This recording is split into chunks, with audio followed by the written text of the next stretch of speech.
Well, we can ask ourselves what the purpose of an educational system is. And of course, there are sharp differences on this matter. There's the traditional an interpretation that comes from the Enlightenment, which holds that the highest goal in life is to inquire and create, to search the riches of the past, try to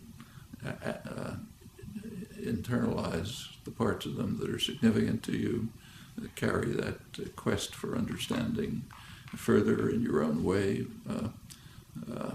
Purpose of education, from that point of view, is just to help people determine how to learn on their own.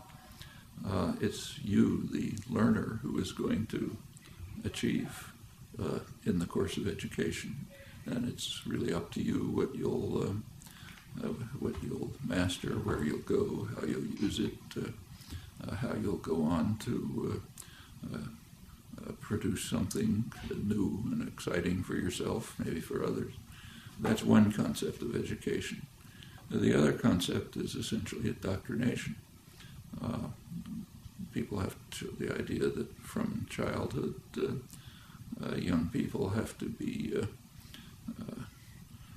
placed into a framework in which they'll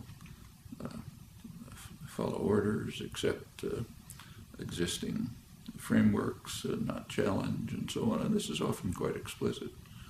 So, for example, after the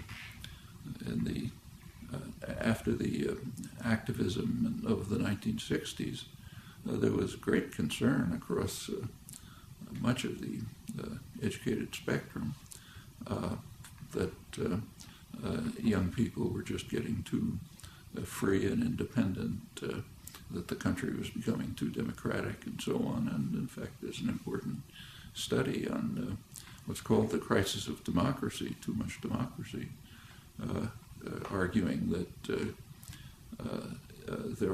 claiming that there are certain institutions responsible for the indoctrination of the young. It's their phrase, and they're not doing their job properly. That's schools, universities, churches. We have to change them so that they carry out the job of indoctrination and control more effectively. That's actually coming from the liberal internationalist end of the spectrum of the spectrum of educated opinion.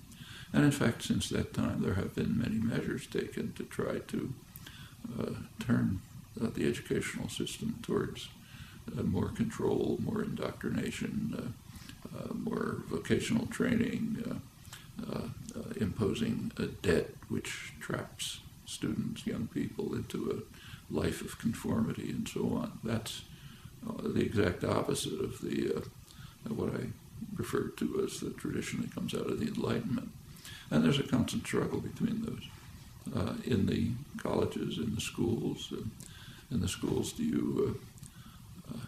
you train for passing tests, or do you train for creative inquiry, pursuing interests that are aroused by material that's presented and that you want to pursue either on your own or in cooperation with others? And this goes all the way through up to graduate school and research. Just two different ways of looking at the world. When you get to a research institution like the one we're now in, at the graduate level, it essentially follows the Enlightenment tradition. In fact, science couldn't progress unless it was based on inculcation of the urge to challenge, to question doctrine, question authority, search for alternatives, use your imagination, act freely under your own impulses. Cooperative work with others is constant, as you can see just by walking down the halls. That's, in my view, what an educational system should be like down to kindergarten. But there's certainly are powerful structures in the society which would prefer people to be indoctrinated, conform, not ask too many questions, be obedient, fulfill the roles that are assigned to you, and don't try to shake systems of power and authority. Those are choices we have to make, either as people, wherever we stand in the educational system, as students, as teachers, as people on the outside trying to help shape it in the directions in which we think it ought to go.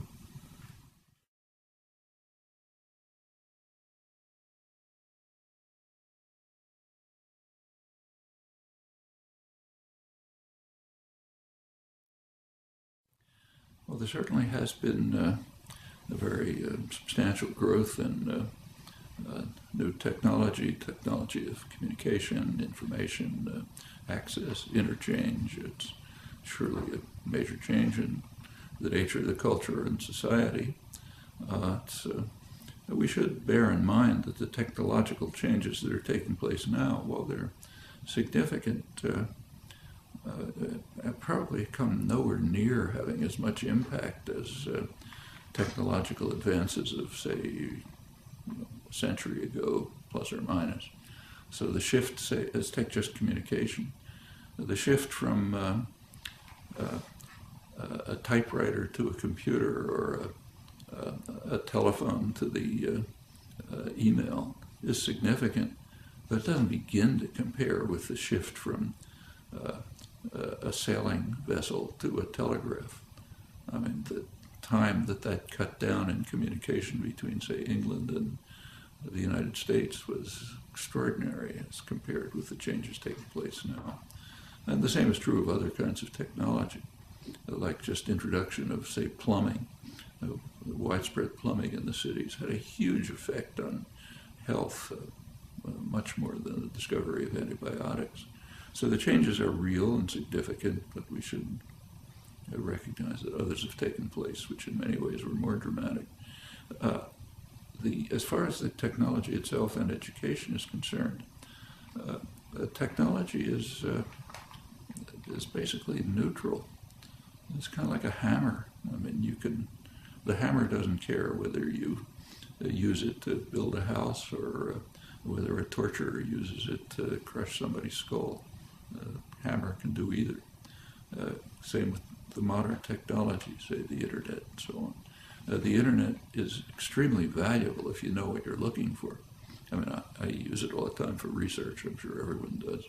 If you know the kind of what you're looking for, you have a kind of a framework of understanding which directs you to particular things, lets you sideline lots of others, then this can be a very valuable tool.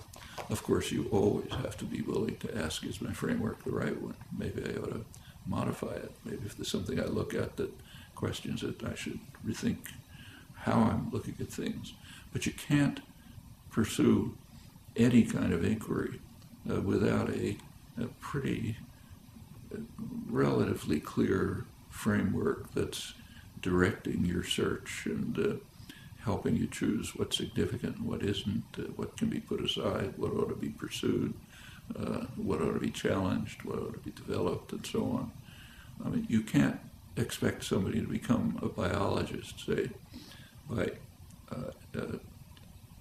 giving them access to the Harvard University biology library and say, just look through it. That'll give them nothing. And the internet is the same, except magnified enormously. If you don't know what you're looking for, if you don't have some kind of a conception of what matters, always, of course, with the proviso that you're willing to question it if it seems to be going in the wrong direction. If you don't have that, exploring the internet is just picking out random factoids that don't mean anything. So behind any significant use of contemporary technology, the internet, communication systems, graphics, whatever it may be, unless behind it is some well-constructed directive conceptual apparatus, it is very unlikely to be helpful. It may turn out to be harmful. For example, a random exploration through the internet turns out to be a cult generator. You pick up a factoid here and a factoid there, and somebody else reinforces it, and all of a sudden you have some crazed picture which has some factual basis but nothing to do with the world. You have to know how to evaluate, interpret, and understand. Say biology again, the person who wins the Nobel Prize in biology is not the person who read the most journal articles and took most notes on them. It's the person who knew what to look for. And cultivating that capacity to seek what's significant, always willing to question whether you're on the right track. That's what education is going to be about, whether it's using computers and the internet or pencil and paper and books.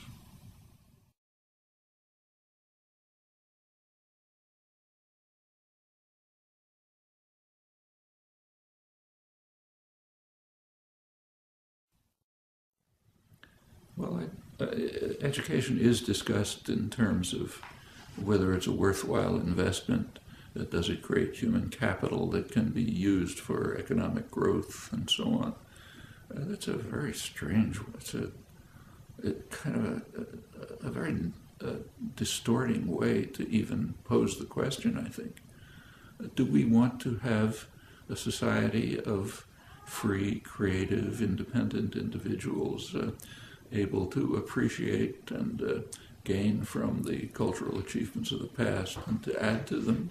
Do we want that? Or do we want people who can increase GDP? They're not necessarily the same, they're not the same thing. And an education of the kind that, say, Bertrand Russell, John Dewey, and others talked about, that's a value in itself. Whatever impact it has in the society, it's a value because it helps create better human beings. After all, that's what an educational system should be for.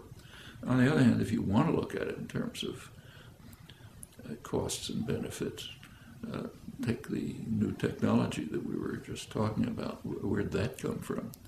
Well, actually, a lot of it was developed right where we're sitting. Down below where we now are was a major laboratory back in the 1950s, where I was employed, in fact, which was had lots of scientists, engineers, people of all kinds of interests, philosophers, others, who were working on developing the basic character of and even the basic tools of the technology that is now common. Computers and the internet, for example, were pretty much in the public sector for decades, just funded in places like this, where people were exploring new possibilities that were mostly unthought of, unheard of at the time. Some of them worked, some didn't. The ones that worked were finally converted into tools that people can use. That's the way scientific progress takes place. It's the way cultural progress takes place generally. Classical artists, for example, came out of a tradition of craftsmanship that was developed over long periods with master artisans, with others, and sometimes you can rise on their shoulders and create new marvelous things. But it doesn't come from nowhere if there isn't a lively cultural and educational system which is geared towards encouraging creative exploration, independence of thought, willingness to challenge, to cross frontiers, to challenge accepted beliefs and so on. If you don't have that, you're not going to get the technology that can lead to economic gains, though that I don't think is the prime purpose of cultural enrichment and education as a part of it.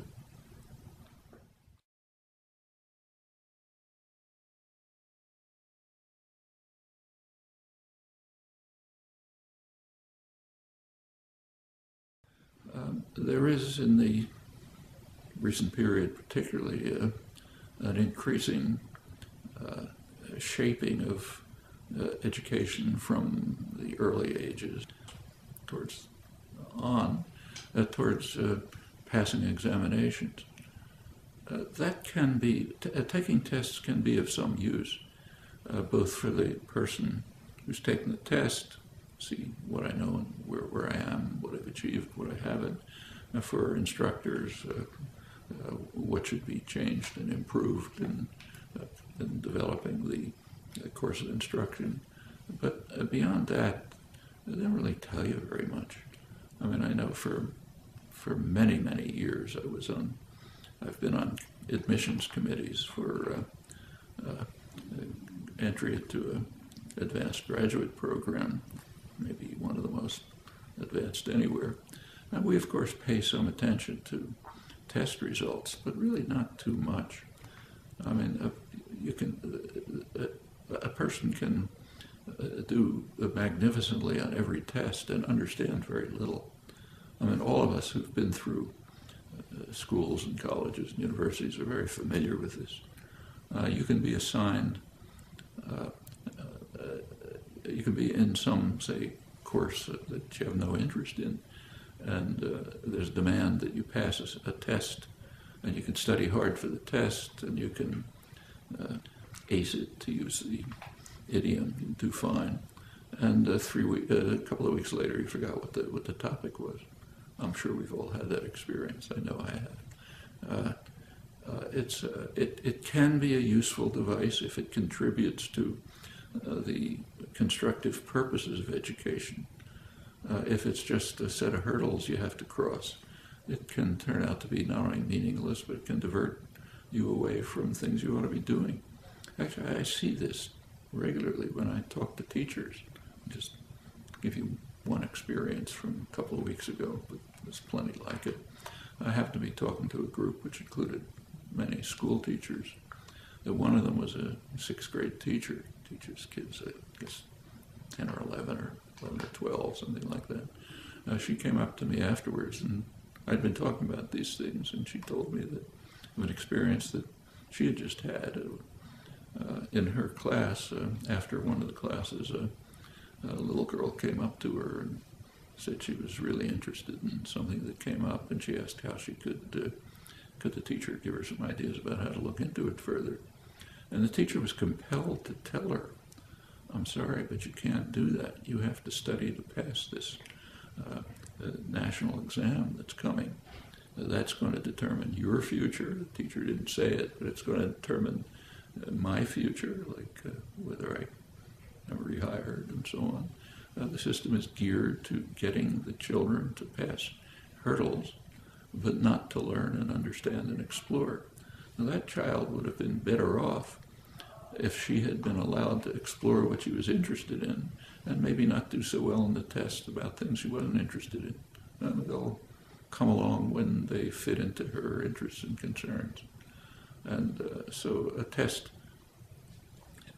I don't say that tests should be eliminated. They can be a useful educational tool, but ancillary, something that's just helping improve for ourselves, for instructors and others, what we're doing, and tell us where we ought to be moving. But they don't even, passing tests doesn't begin to compare with